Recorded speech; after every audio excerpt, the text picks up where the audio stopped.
Acara ini disponsori oleh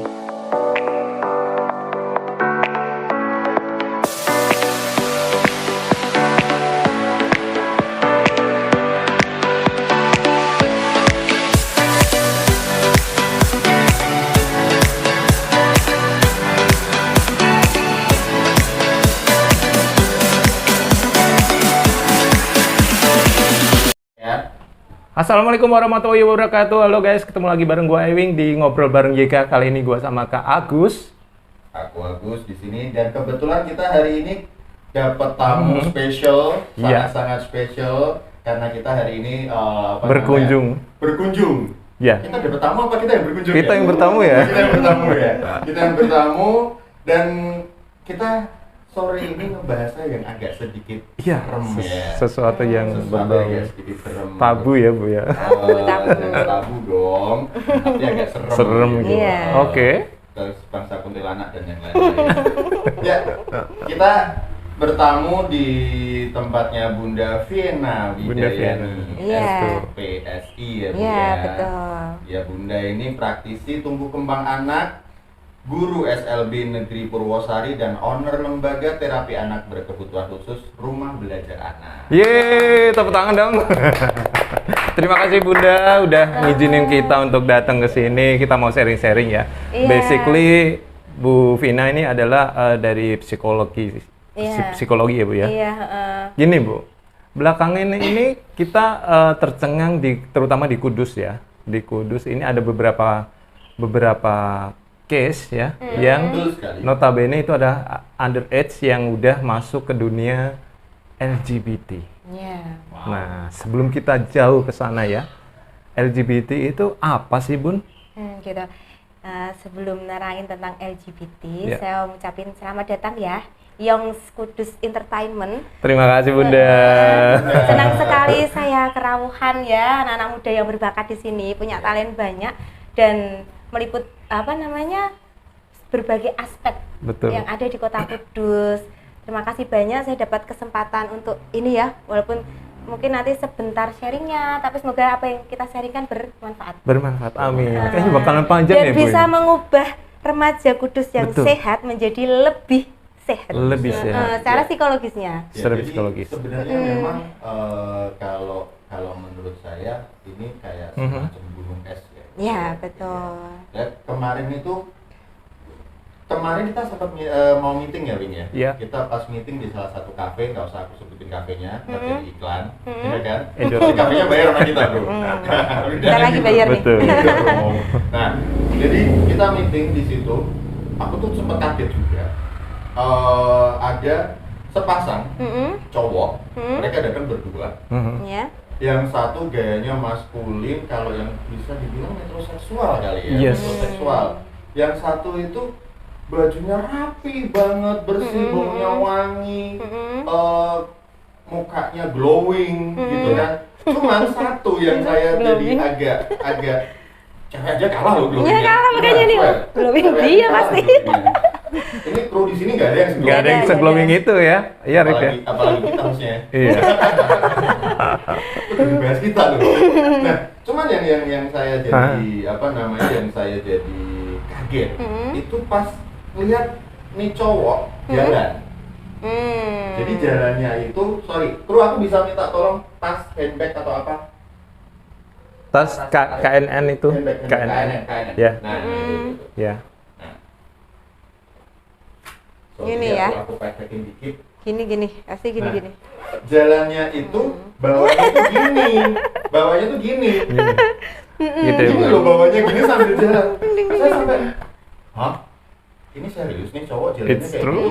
Iya. Padahal tampangnya gentle. Tampangnya gentle, Iya. keren. Ini. Cakep lah pokoknya. Jadi gini nah. Kayak Dewi Kwang Im ya Bu ya. Jadi kayak cuman sekali ya saya ngeliat kayak gitu. Itu pas Sering. lagi kita meeting dan yang Iya. kedua saya pernah di satu tempat di kafe juga di Kudus. Udah berumur juga mungkin sekitar usianya sekitar seumuran 40-an lah ya. 40-an bukan saya ya. Iya. 40-an Bukan saya. bukan kita juga. Bukan kita. Nah, itu dia datang masuk ke kafe situ pakai celana pendek, bajunya ketat gitu, kaos dalam kayak kaos dalam yang ketat gitu, jalannya tidak sama bawa gembolan, bawa tasnya itu ya kayak gini-gini. Astaga. Nah, kayak gini-gini nih, Ya. jalannya juga sambil gini-gini. Saya aja cewek kalah ya. Cewek kalah. Kalah centil ya. Kalah centil. ya. Kamu nggak secentil itu ya, Rip ya? Kalah centil.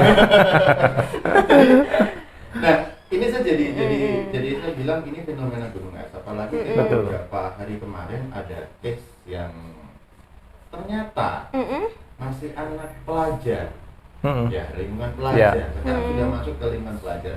Nah, alhamdulillah hari ini kita bisa ketemu sama Bu Davina. Nanti gimana sih kayak gini nih? Fenomena seperti apa sih kayak gini sebenarnya? Baik. Cut. Ya. B. Wes. Capek dia jongkok terus. Iya. Soalnya gini Bunda, sekarang itu semakin banyak kaum-kaum yang begitu ya, Ya. semakin memberanikan diri untuk Eksis. eksis di dunia nyata gitu ya. Sudah terbuka Betul. banyak.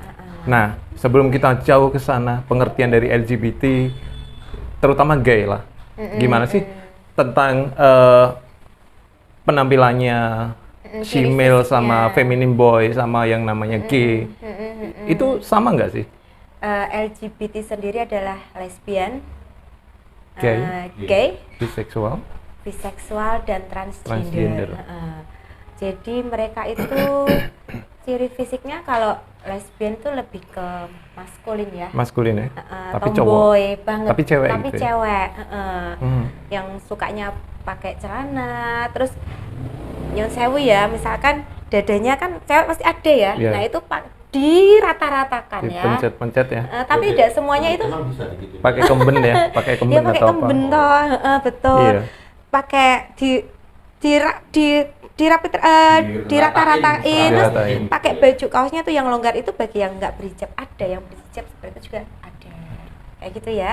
Kalau untuk gay sendiri punya ciri khusus sebenarnya. Walaupun nanti dia jadi gay itu ada yang jadi cowok, ada yang jadi cewek. Same atau apa itu namanya istilahnya? Kemarin saya Intinya mereka itu terlihatnya sama-sama cowok, tapi yang satu bisa jadi ceweknya, satu bisa jadi cowoknya. Kalau ciri fisiknya itu biasanya ada yang pakai anting di telinga kanan, kadang juga pakai gelang ya, kayak gitu. Ini mana pakai Cewek gelang? apa cowoknya? Cowok. yang suka pakai gelang ya, jadi ceweknya ya? Enggak. Enggak. Apa ya antara mereka itu? Oh, Kayak gitu. clue-nya lah seperti itu. Terus kalau mereka saling bertemu tuh sudah punya feel sendiri. Kita mungkin orang awam melihatnya itu mereka cowok biasa ya, tapi Iya. antar gay itu punya feel, itu tuh gay tahu kayak gitu. Oh gitu ya Bu ya? Jadi setiap manusia Ikatan batinnya itu loh. kuat. Kok bisa gitu gimana Bu? Nah itu karena mereka kayak kalian ketemu cewek ya, suka ada getar-getar gitu, terus lirik-lirik gitu. Karena Insting ya? Insting mereka lebih kuat jika ketemu dengan sesamanya. Jadi untuk manusia sendiri itu punya sisi Kromosom? bukan kromosom, jadi sisi feminim sama maskulin seperti saya Maskulin. cerita tadi ya Mas ya. Entah di mana itu yang paling mendominan, itulah yang akan mengubah dia seperti itu.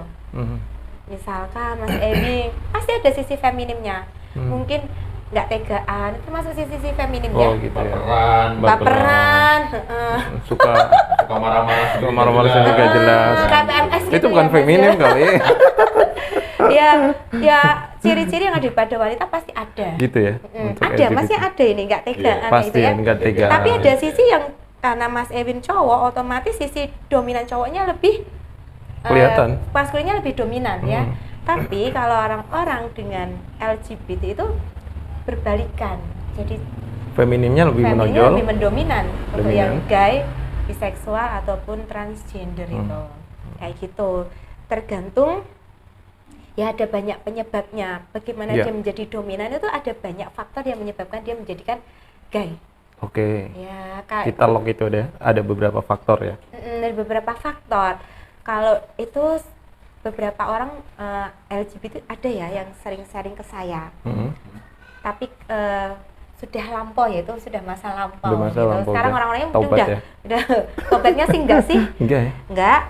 Cuma dia yang awalnya murni gay sekarang menjadi biseksual, mungkin sudah banyak menikah. Ya. yang menikah. Paksa gitu ya? Saya potong dulu. Tadi Bunda Gana bilang apa namanya? Jadi gini. Dari gay ke Dari biseksual. gay ke biseksual. Itu apakah ada unsur keterpaksaan atau bagaimana dan apakah itu bisa sembuh? Dia benar-benar back to normal lagi. Jadi cowok normal lagi yang maskulin, yang maco lagi. Sebenarnya gay itu ada yang benar-benar nggak mau menikah, tapi ada yang menikah untuk menutupi. Ada yang ketemu cewek pun nggak akan ada Feel. nafsu gitu ya istilahnya, nggak ada. Pernah bilang gini, kamu nggak pakai baju, aku nggak akan tertarik. Segitunya? Iya. Kamu nggak pakai baju di depanku nggak tertarik, tapi kalau dia baru gini aja, kayak gitu. Udah gereng ya? Udah gereng kayak gitu ya? Gerengnya. Nah, Iya, gitu ya, tapi betul. mereka sebagian besar banyak yang menikah karena satu faktor orang tua ya, ya kadang menutupi. Ada yang Iya. sampai mereka menutupi sampai sekarang. Jadi keluarga mereka yang Pak Kiai, Nyon Sewu ya, apa itu ada yang latar belakang keluarganya itu religius. Banyak Tapi ya? anaknya seperti itu Banyak. ada. Oke. Jadi sampai sekarang pada nggak tahu itu Iya. orang tuanya. Jadi sekarang menikah, punya anak bisa. Jadi Tapi gini, jika ketemu dengan komunitasnya kembali, gairah itu ada keluar lagi. Jauh dari itu normal. Normal lagi gitu. Ada dua sisi gelap yang berbeda ya. Terus gini Bunda, kita kembali ke kasus ya Bu ya, yang sebelumnya kita briefing untuk itu ya Bu. Ada seorang yang dia ada komunitasnya sendiri gitu kan. Dia bahkan setiap hari-hari tertentu mengadakan ritual yang begitu sama teman-teman G-nya gitu. Dan bahkan ada satu orang yang kita nggak tahu ya, dia pure awalnya G atau enggak, kita nggak tahu. Setelah dia masuk ke komunitas tersebut, selama 1 tahun di apa namanya Om? Didoktrin sama Di brainwash lah. di brainwash kalau gini itu normal, gini itu normal, terus pokoknya hal-hal yang tabu yang dilakuin oleh G Itu yang normal. itu di brainwash sama si ketua-ketua mereka sama anggota yang baru bahwa ini normal selama 1 tahun ya. Mungkin maybe di awal dia terpaksa. Ini apaan sih? Karena didoktrin tiap hari, pulang dikasih duit, katanya kan gitu ya, Meh. Iya, iya, iya. Sampai dia berada di level kenikmatan. Iya. Apakah itu dibenarkan jika seseorang menganggap sesuatu yang tabu itu menjadi normal karena terbrainwash sama kelompok-kelompok tertentu yang memang misi mereka adalah menyebarkan ajaran-ajaran gay, LGBT itu. LGBT. Jadi kalau Menurut mereka normal, gimana? menurut mereka normal. Menurut mereka normal. Apa yang pernah mereka sharingkan ke saya itu, mereka menganggap itu bukan hal yang dosa. Ya, Saya pernah bilang itu nggak baik. Saya di-cut ya jadinya. ya, Aku nggak melukai orang. Jadi prinsip mereka itu yang dosa itu jahat, mencuri, ya, melukai orang. Aku ini pilihan hidupku, ya. kayak gitu toh. Aku nggak melukai siapapun dan aku malah menjalin hubungan yang baik. Dosaku Enjoy. di mana? Dosaku di mana gitu? Ini bukan hal yang salah kayak gitu bagi mereka, dan pola itu yang susah untuk dihilangkan. Ya, Apapun kita ngasih masukan apapun itu tetap ditolak. Jadi yang bisa merubah mereka ya kembali pada diri mereka sendiri. Banyak mereka yang akhirnya bertobat ya, karena mungkin ada apa ya Mas ya, keterpaksaan. ada hal-hal yang membuat dia kena psikologisnya, akhirnya oh ini tuh salah ternyata kayak gitu, seperti itu. Tapi itu sebenarnya kan memang menyimpang ya, itu dan termasuk gangguan seksual secara psikologis. Gangguan seksual. Iya, itu gangguan seksual dan memang nggak dibenarkan. Jadi kalau seperti kasus kita ini Bu, yang awalnya dulu mungkin katakanlah normal ya, setelah masuk ke situ jadi menyimpang, jadi seolah-olah punya dua sisi. Ketika sama kita, sama kelompok A, dia menjadi seorang yang cowok, sama kelompok B yang female, feminine boy, bahkan pakai kostum-kostum yang cewek. Jangan cut ya nanti ya. Ya, bahkan pakai kostum-kostum cewek yang dia bikin, meskipun hanya untuk show, tapi itu kelihatannya bagi kita ya, bagi kita yang normal, kacamata kita yang normal, cowok sejati tanpa disuruh dia pakai pakaian cewek. Itu menjijikkan bagi kita. Iya. Kak Agus gimana? Menjijikkan nggak? Iya, Apa sudah terbiasa? Atau belum pernah pakai kostum cewek sebenarnya. mau di-endorse sama bridal sebelah? Kalau aku pakai boleh aja, tapi jangan yang pakai gaun ya. Ya, oh my God, ya, oke. Ya jadi gini Ya. sebenarnya. Ini satu hal yang rancu juga kalau aku bilang. Pernah nggak sih kita dulu kalau nonton TV, ya kan, nonton lawakan, Iya. dia pakai kostum cewek. Kayak Tesi, Iya. apa, kayak siapa lagi itu kan ada banyak beberapa yang seperti Banyak. itu. Tapi dia di kehidupan seharian Gentle. ini gentle loh, ini Iya. cowok loh. Hmm. Tapi itu kan dulu dan Iya. itu dihajar habis-habisan karena ini berpengaruh buruk lah, tetek bengek segala macam. sama KPI ya. Ya, sama KPI, Komisi Penyiaran ya seperti itu. Tapi sekarang kan trennya malah justru berbalik. Ya. Iya. Orang-orang yang di televisi, di reality show atau di apapun itu, di ajang pencarian bakat segala macam itu, kalau saya lihat saya sebenarnya jijik.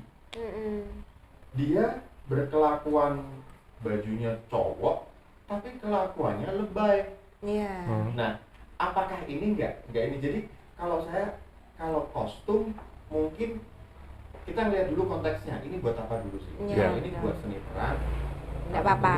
Tapi kalau sampai masuk ke dalam Dirinya, Dirinya. kehidupannya nah itu ya sudah kita- menjadi Yang di dalam perilaku kasus ini, kelainan. yang di dalam kasus kita ini dia pakai kostum cewek, memang untuk berperan, tapi di kehidupan nyata dia ketuanya itu tadi, Bu.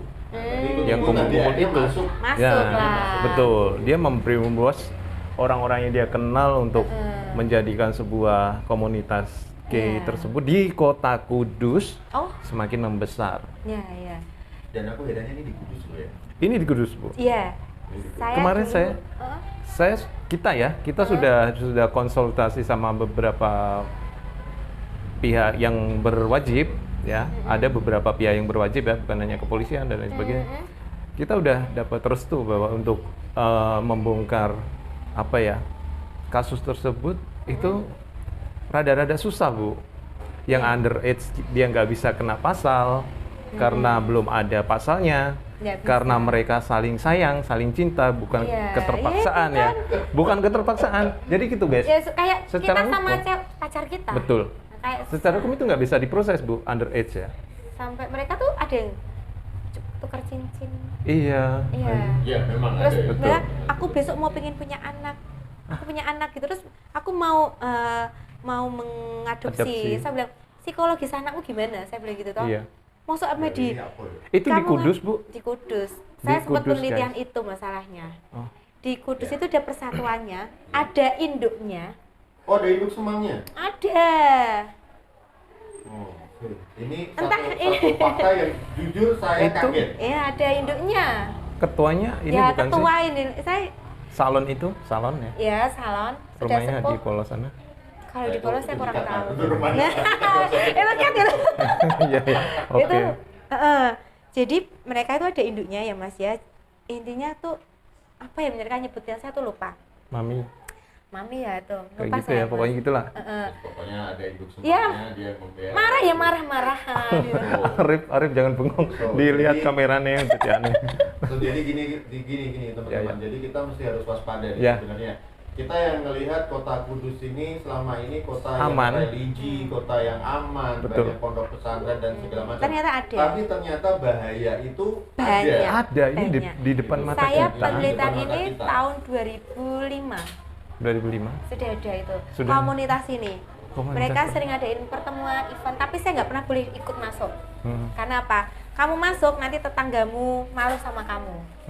Di sana ada banyak profesi dari dokter, Iya. Oh iya. kepolisian. Entah ini bisa dikat apa enggak ya?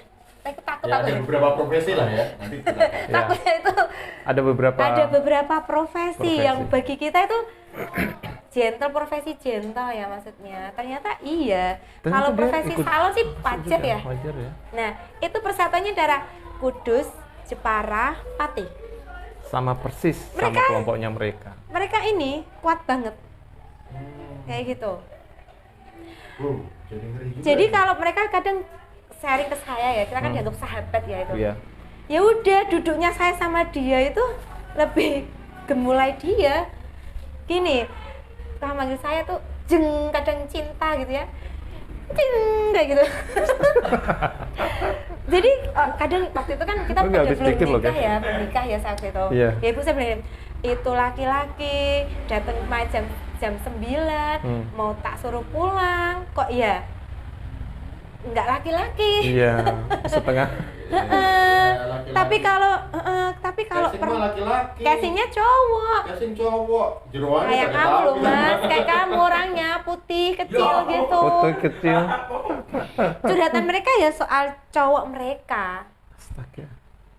Mereka Oh, ya. menyebutnya tuh bojoku kayak gitu loh. Masya Allah. Mereka ada ikatan Ibunya gitu. cowok. Bojonya cowok dong. Dan cowok ini biseksual. Cowok biseksual. Kalau ini murni Oke. gay. Yang cowoknya Ah, biseksual. enggak, sorry. Dan gak ganteng. Gini, sebentar, sorry. Saya mau nanya nih. Ada ciri spesifik nggak sih dalam artian kalau tadi kan yang disebutin di awal mungkin dari cara dia berpakaian, Iya. gitu kan? Dari cara berpakaian, dari cara kita pakai anting, pakai gelang, pakai. Ada yang pakai gitu, ada yang enggak loh mas. Ada yang enggak. Kalau ciri spesifik dalam arti gini nih, kita kan, sorry, kalau sekarang aku ngelihat media sosial juga itu banyak anak-anak usia SMA. Aku pernah lihat di TikTok. salah satu akun, nggak usah aku sebutin akunnya, itu 2 anak cowok berdandan cewek, masih pakai seragam sekolah, gayanya melambai-lambai, manggil temennya, halo sayang, halo bestie. Saya ngeliatnya aja jijik sebagai ini kan, dia jijik, jujur, Masih jijik. kecil, Masih kasihan. masih SMA. Nah, yang pengen saya tanya di sini nih, ada nggak sih ciri spesifik dari gestur, dari pembawaan badannya, cara jalannya maybe, atau cara dia ngomong, cara dia pegang apa, minuman atau apa? Jadi gitu. kalau secara umum ya, tapi bukan berarti ciri yang saya sebutkan ini berarti dia itulah gay, bukan ya? Iya. Kebanyakan kalau ciri fisik besar langsing nggak menjamin. Nggak menjamin. Nggak menjamin. Secara Nggak berat kelihatan. badan tuh nggak menjamin. Ada yang gendut, ada ganteng enggak, ada yang jelek. Ya ada, kalau jelek ada. Tapi sebagian besar mereka Pernah lebih lihat? Oh, itu ya? Oh, iya. Hidup lagi. Iya, tahu eksibisionis ya. Itunya itu ya. Dia narsis, mereka orang narsis kebanyakan. Kebanyakan orangnya Sebagian Orang besar narsis. tuh narsis dan selalu menjaga perawatan gitu ya. Kita ke pertanyaan terakhir nih Kak ya. Bu, selama Bu Vina sama mereka, mereka pernah nggak sih Bu Vina itu, ini sekalian nyambung ke pertanyaannya dari seseorang ya, apa nggak takut dosa mereka melakukan kayak gitu, dan mereka kasihan nggak sama orang tuanya sih sebenarnya, atau cuek, gue udah dilahirin kayak gini gitu ya, dia merasa kayak gitu ya, kenapa harus takut dosa atau gimana? Ya. Sebagian besar dari mereka tidak takut dosa. Tidak takut. Karena karena bagi mereka itu hal yang nggak berdosa. Seperti saya bilang tadi, yang dinamakan berdosa itu adalah mencuri, menyakiti orang, membunuh.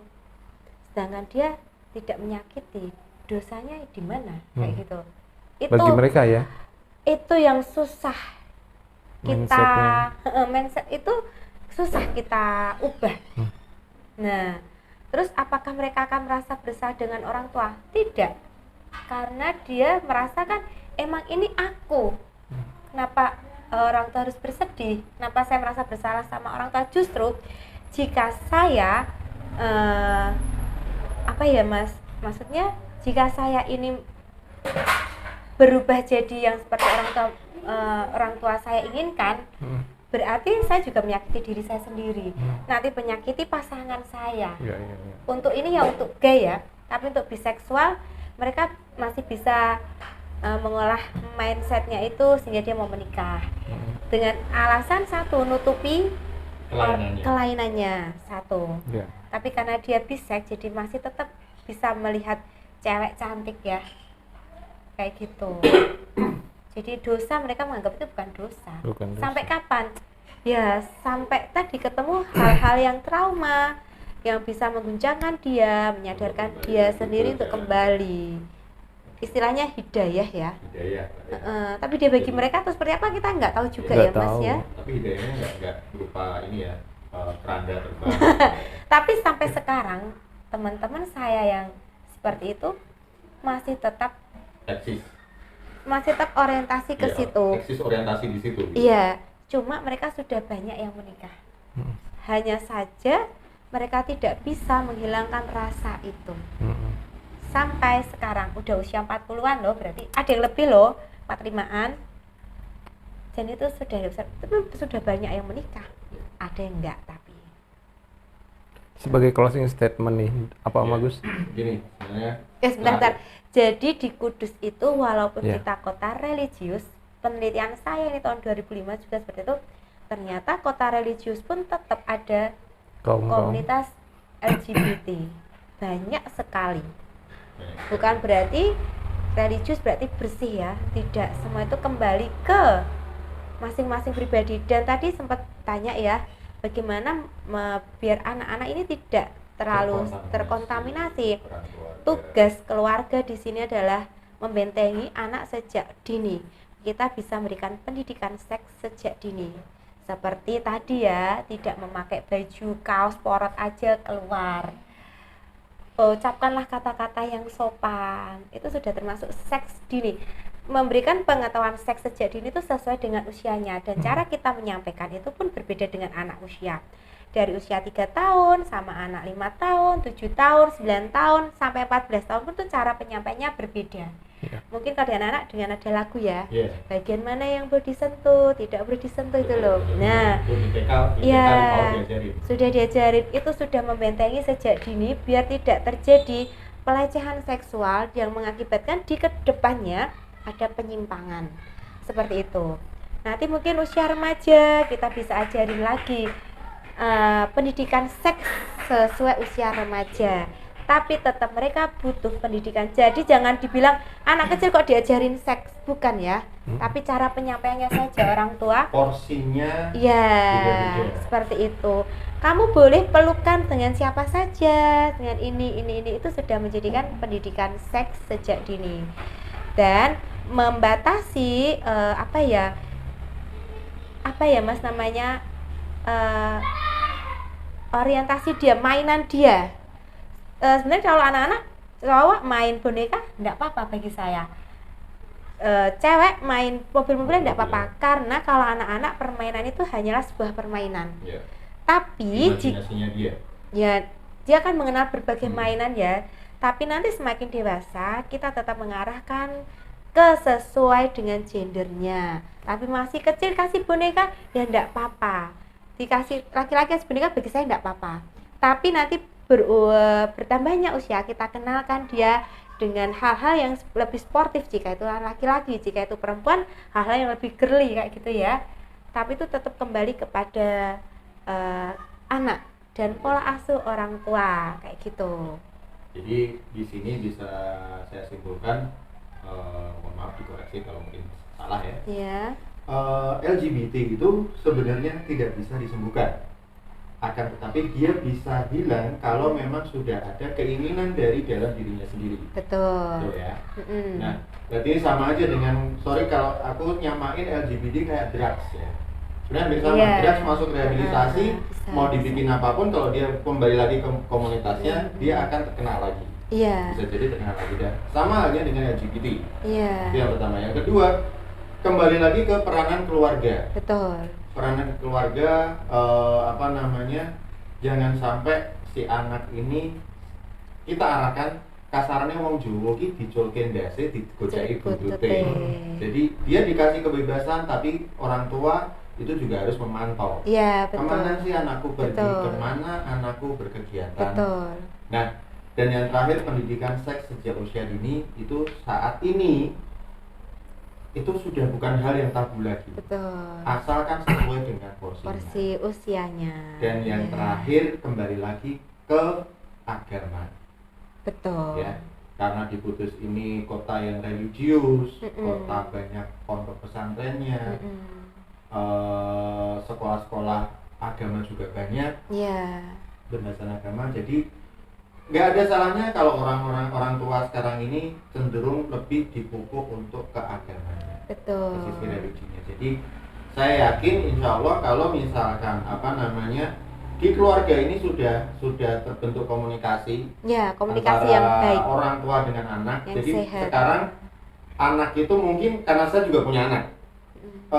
Anak sekarang kita nggak bisa ngedoktrin, lu mesti harus gini ya, lu mesti Nggak harus gini. bisa. Tapi kita jadikan anak ini sebagai teman. Iya, betul. Gitu ya Bu ya? Iya. Kita jadikan anak ini sebagai teman curhat, teman apapun itu. Iya.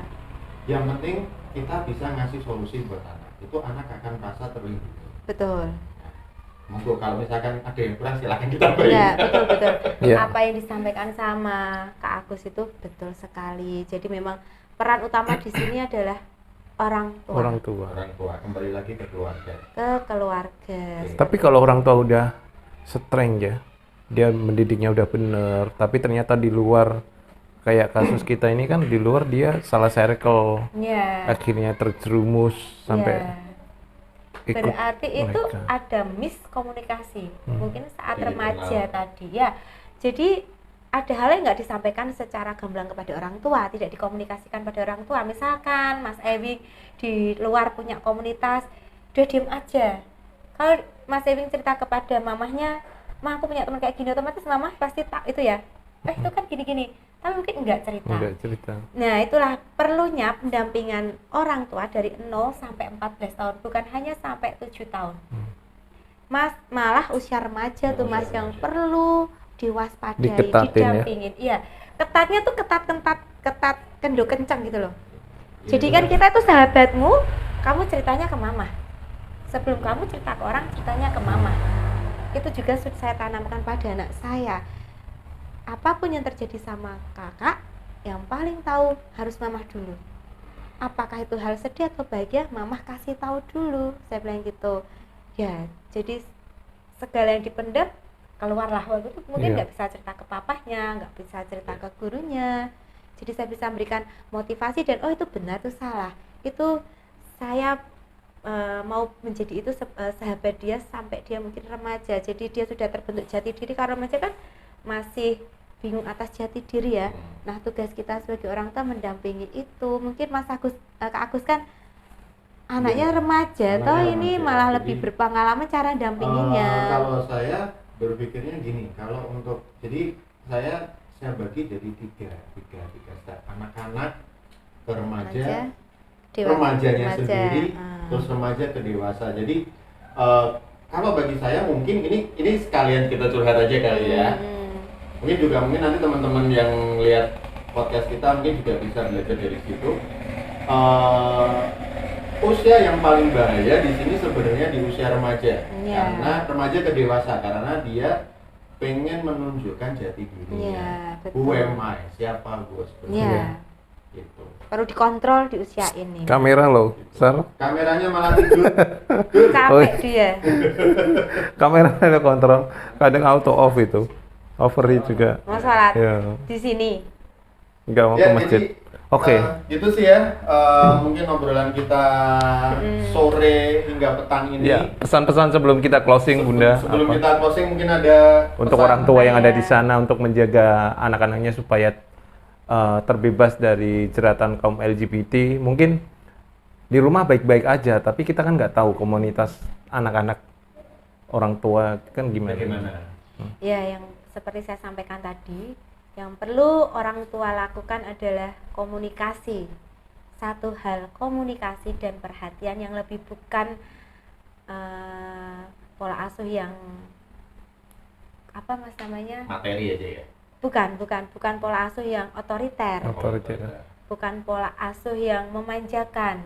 Bukan, tapi pola asuh yang demokratis, tapi tetap kita ada pengawasannya. Betul. Jadikan kita sebagai sahabat anak dan kita bisa mengetahui dengan siapa Kegiatan. saja teman anak-anak kita berteman. Betul. Itu kuncinya seperti itu. Apalagi sekarang zamannya udah era digital ya. Iya. Dan ternyata dalam kasus kita ini komunikasinya pertama via Facebook, via Discord, Ya, aplikasi-aplikasi kayak gituan. Sebenarnya Iya. aplikasi itu bagus untuk game, Bagus. untuk ini, cuman disalahgunain untuk pembahasan yang begitu-begitu. Apalagi kalau anak kecil dia sudah berperilaku feminim, misalkan menari gitu ya. Kalau anak kecil kan lucu ya, tapi kita kasih reward. Oh, oke. Nah itu malah memicu femininnya menjadi nambah. Oh gitu Jadi ya. jika ada anak kecil dia sudah mulai gemulai, jangan Cowok ya? kamu lucu, misalnya cowok ya, kita ngomongin gitu. Kamu lucu sekali, lu megal-megal gimana? Stop.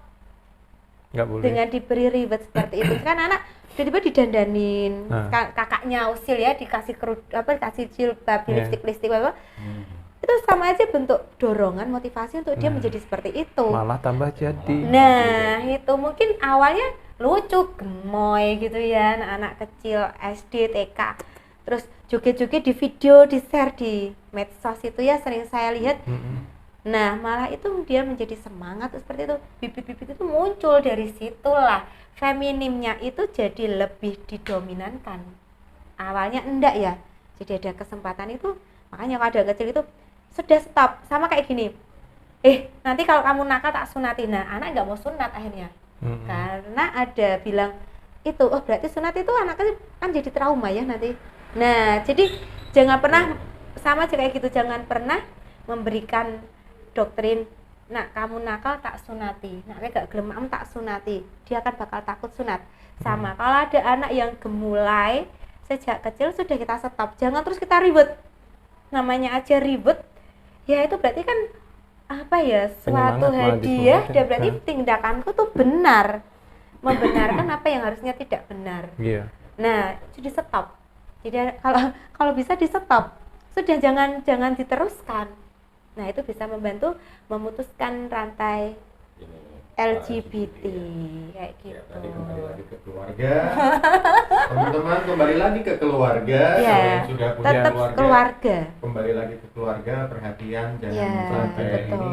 Perhatian itu bukan hanya wujud materi, tapi wujud kasih sayang, komunikasi yang baik dengan beri anak-anak. waktu yang banyak untuk anak. Misalkan anak sedang bercerita, denger kan? jangan disambil main HP, mamanya itu. Betul. Kita lihat, gitu ya Mas ada ya. tatapan mata gitu ya. Iya. Ini bisa nanti kita bikin sesi lagi untuk Iya, sesi karena banyak parenting. banget ini. Ini sebenarnya kalau dikupas tuntas tuh bisa 3 hari 3 malam guys. Cuma karena kita waktunya terbatas ya. Betul. Jadi, mungkin ini kita masih ada to be continue-nya. Betul. Iya. Ya kan? Kalau yang hari ini mungkin kita ngebahas agak sedikit ekstrim, sedikit serem masalah Iya. LGBT. Next time mungkin kita Lebih menjerumus yang Lebih ekstrim lagi. lebih ekstrim lagi pembahasannya. ke bukan. prakteknya. Mbak, aku masih normal. Jadi coba nanti kita ini lagi untuk parenting. Mungkin monggo silakan kalau yang ada ini inputan, silakan nanti bisa ke kita. Boleh. Atau mau konsultasi sama Bu Vina bisa via handphone di sini Bu ya. Buka kelas konsultan. Silahkan. Ya, nanti per jamnya berapa nanti by phone aja, fee-nya berapa untuk konsultasi gitu ya. Dan jangan lupa like, subscribe channel kita YK Entertainment. Oh ya, sebelum kita pamitan nih. Oh iya. Saya pengen pesen nih untuk orang tua yang ada di sana ya. Mungkin yang generasi sekarang anaknya baru SMA, itu kan masih umurnya 40-50-an ya Bu ya.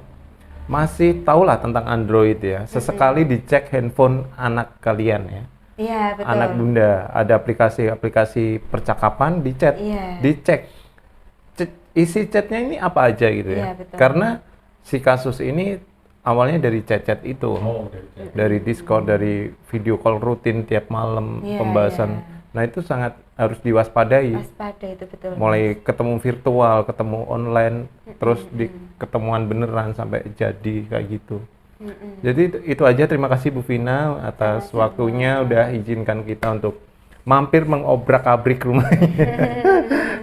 rumah belajar anak buat teman-teman yang punya saudara, punya tetangga atau yang berkebutuhan khusus bisa di sekolahin. Apa sih namanya? Sekolah ya apa? Ini tempat terapi anak berkebutuhan khusus yang menerima membuatkan program untuk program holistik ya, dari bicara, okupasi, bagian anak berkebutuhan khusus dari usia 2 tahun sampai 24 tahun ada. Ada ya di sini ya. Iya. Oh, dan iya, benar. Ya, dan bisa kalau datang untuk sharing saja juga kami persilahkan. Yang penting kita janjian dulu. Janjian dulu. Iya. Ada kelas-kelasnya sendiri, nanti dipilih kelasnya. Betul, silahkan. Sharing sebelum anaknya Tugas kita ditaruh melayani. sini. Betul. Kayak gitu. Ya, dan jangan lupa nanti hari Minggu ya. Ya, hari Minggu. Hari Minggu. Minggu ada kerjasama dari RBA dan Soina. Ya. Itu ada persembahan pagelaran seni dan kreasi anak berkebutuhan khusus siswa-siswi dari RBA. Jadi misalkan mungkin teman-teman yang sudah punya putra dan mungkin mohon maaf mengalami kebutuhan khusus, nanti bisa lihat di sana Liputan kita. Kegiatannya seperti apa, karena di situ ada karawitan, tari Karawitan. kreasi, galeri karya anak, dan lomba lukis gerabah. Iya. Ada fashion show juga, ada puisi juga. Ya, Wah, karenanya keren, anak-anak keren. tunagrahita atau tunanetra jadi seperti Jadi inklusi. Iya.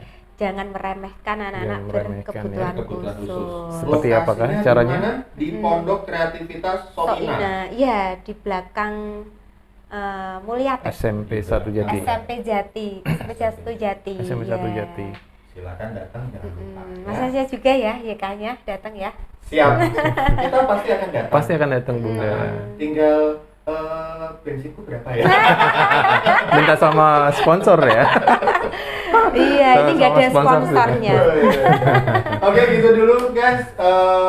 Saya Agus dan Emi undur samping diri, saya, ada Emi. Bu Vina, Ada terima Bu Vina. kasih. Iya. Semoga berkah dalam rumah belajar anak ini bisa menjadikan Amin, amin. anak-anak yang berkebutuhan khusus bisa menjadi ilmu yang tersendiri Amin, buat amin. diterapkan di keluarganya ya. Terapkan di Amin, keluarganya, dan amin. jangan lupa kembali lagi kita selalu ingatkan, jaga keharmonisan keluarga, komunikasi dengan anak itu sangat Sangat penting penting. untuk memutus mata rantai LGBT yang saat ini di Kudus sudah seperti Merajalela bisa dibilang gunung es ya, Iya. dan merajalela. dan semakin eksis, Dan semakin nggak eksis, malu nggak untuk malu, tampil dia di publik. mempermainkan diri. Betul, Itu, betul. Pak. Akhir kata kita undur diri. Wassalamualaikum warahmatullahi wabarakatuh. Waalaikumsalam.